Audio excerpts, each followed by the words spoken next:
Bab 1573. Bertarung beberapa kali. Seseorang yang terus-menerus bereinkarnasi. Mendengar kata-kata Ella, warrior yang mengerutkan kening, "Apa maksudmu?"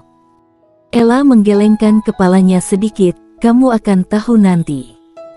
Setelah berbicara, Ella meningkatkan kecepatannya. Warrior yang melirik Ella, lalu dengan cepat mengikuti. Segera, warrior yang mengikuti Ella ke padang rumput yang tidak dikenal. Padang rumput yang luas tidak ada habisnya. Hampir 1 jam kemudian, di hadapan warrior yang sekelompok besar kambing muncul. Ada banyak kambing, setidaknya puluhan ribu. Di belakang kelompok kambing, warrior yang melihat seorang anak berusia 6 atau 7 tahun. Anak laki-laki mengendarai seekor kambing, dan di tangannya ada seruling. Langit biru, awan putih, seruling merdu, dan kawanan domba. Pada saat ini, Ella tiba-tiba melambai ke anak kecil di kejauhan. "Hei, roda kecil. Roda kecil." Mulut warrior yang berkedut sedikit, "Siapa namanya?" Di kejauhan, Felis mendengar suara Ella. Dia menoleh untuk melihat Ella. Ketika dia melihat Ella, perbedaan melintas di matanya, dan kemudian wajahnya berubah. "Hai." Saat berikutnya, dia mengendarai domba kecil di bawahnya ke Ella dan berkata sambil tersenyum, "Ella, lama tidak bertemu." "Bah." Domba kecil di bawah anak itu datang ke Ella, kemudian dengan lembut menggosok kaki Ella dengan tanduknya, sangat intim. Ella mengulurkan tangan dan menggoyang-goyangkan tanduk domba kecil itu, lalu menatap anak laki-laki itu, dan berkata dengan lembut, "Aku tahu kamu pasti bersamanya." Anak kecil tersenyum kecil, "Ini adalah kehidupan terakhir kita." "Apa maksudmu?" Ella bertanya-tanya. Bocah laki-laki menatap domba kecil itu, warna lembut melintas di matanya. "Aku berjanji padanya saat itu bahwa aku akan bersamanya selama 10 kehidupan. Sekarang, ini yang terakhir." Warrior yang sedikit mengernyit, dia sedikit bingung dengan situasinya. Ella terdiam beberapa saat, lalu berkata, "Bagaimana setelah itu?" "Setelah itu?"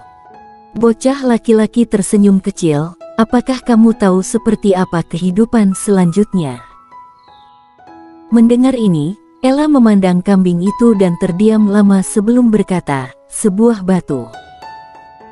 Bocah laki-laki mengangguk, "Di kehidupan selanjutnya, aku akan menemaninya membuat batu bersama.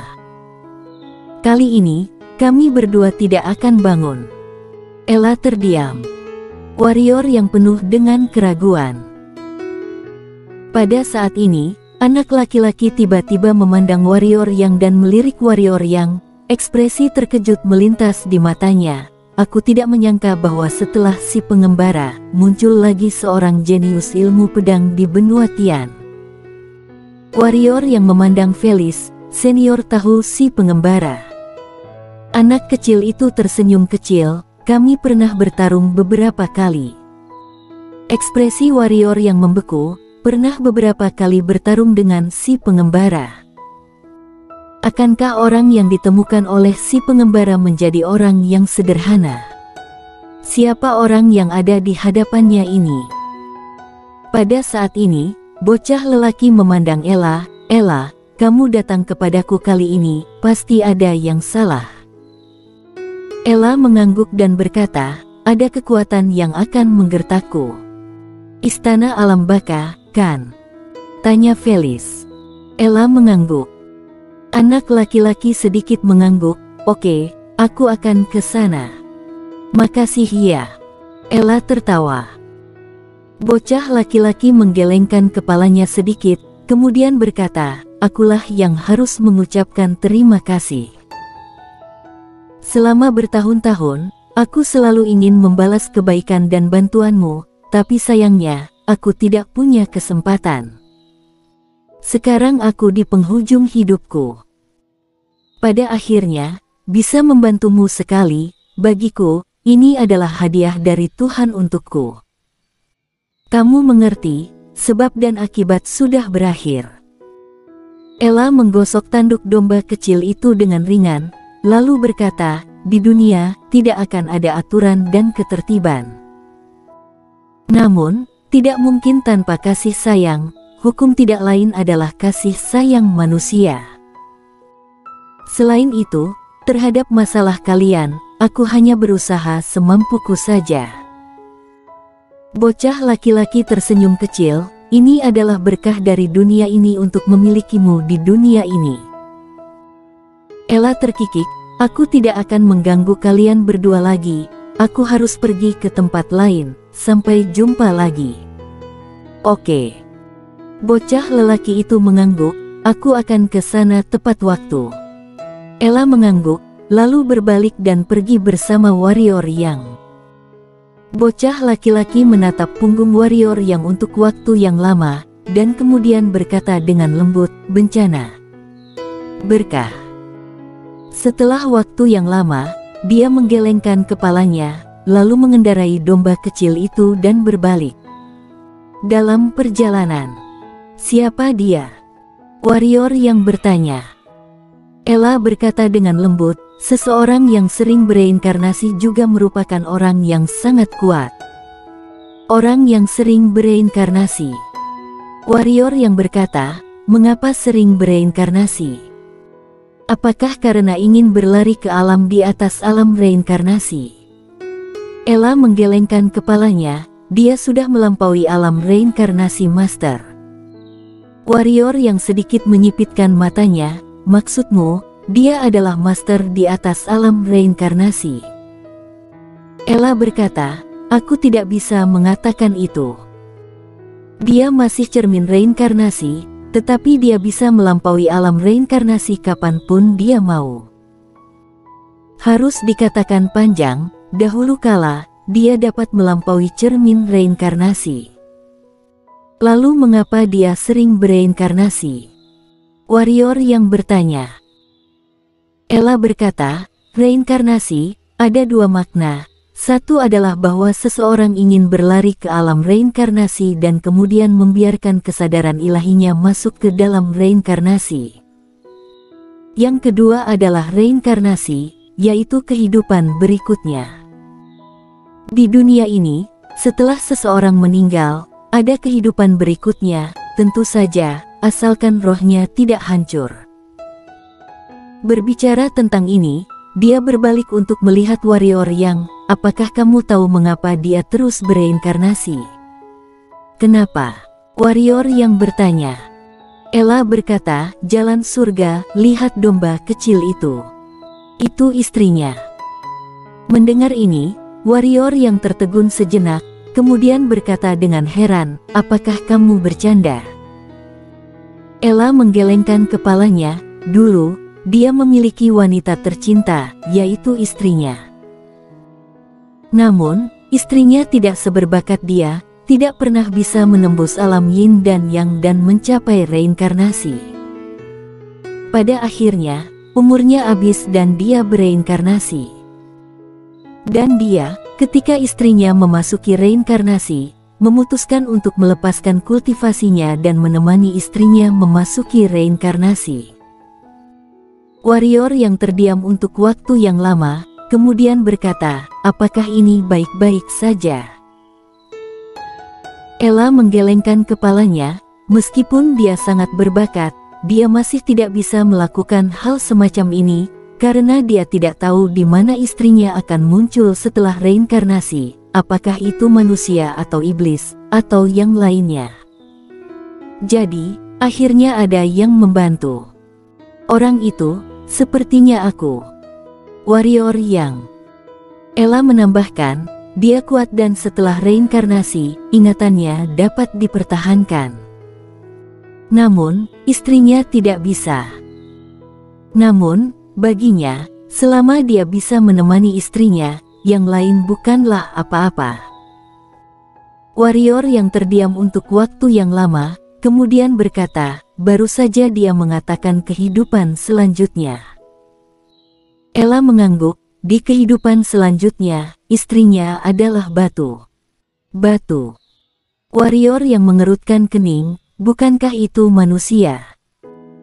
Ella melirik warrior yang dan berkata, siapa yang memberitahumu bahwa setelah reinkarnasi, pasti akan menjadi manusia? Jika mereka semua menjadi manusia, siapa yang akan melakukan monster dan bunga dan tanaman ini? Warrior yang. Pada saat ini, Ella berkata lagi, pokoknya, segera, kita tidak akan melihat mereka lagi. Karena batu tidak bernyawa, dan dia akan berubah menjadi batu. Warrior yang terdiam lama, lalu berkata, seberapa kuat kekuatannya? Ella menggelengkan kepalanya dan berkata, aku tidak tahu dengan baik, bagaimanapun, aku hanya tahu bahwa dia memiliki ingatan tentang reinkarnasi ke-9. Ini setara dengan memiliki kultivasi yang ke-9. Ini seharusnya tidak terlalu lemah. Ya, pokoknya, aku pasti lebih baik darimu. Warrior yang. Ella melihat ke kejauhan, itu tempat terakhir yang tersisa. Warrior yang berkata, bukankah kamu baru saja mengatakan bahwa orang yang kamu lihat adalah yang terakhir? Ella mengangguk, kali ini, aku tidak melihat orang. Bukan orang. Apa itu? Tanya warrior yang. Roh bumi. Kata Ella. Roh bumi. Warrior yang bertanya, apa itu? Ella memutar matanya ke arah warrior yang, dasar babi, dia tidak mengerti apa-apa. Warrior yang memiliki garis hitam di seluruh wajahnya.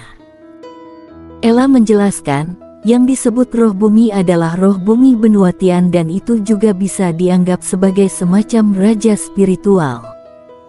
Apakah itu sangat kuat? Warrior yang bertanya.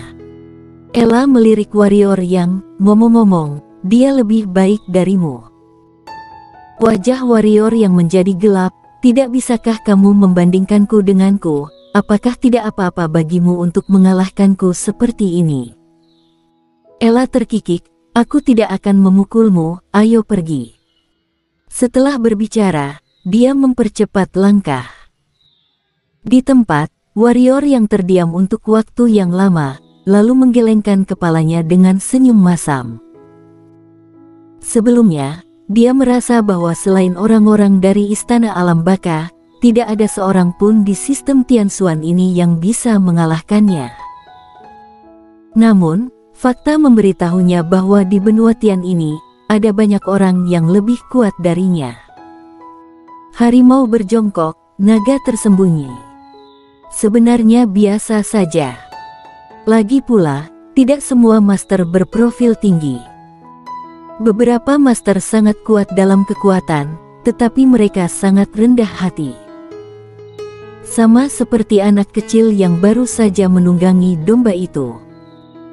Jika bukan karena Ella, dia tidak akan pernah membayangkan bahwa benua Tian akan memiliki begitu banyak master misterius.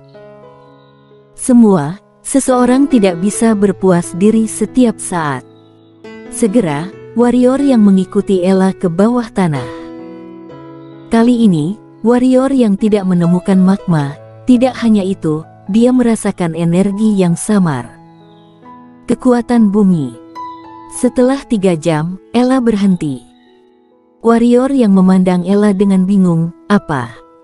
Di sini, kata Ella. Sudah sampai.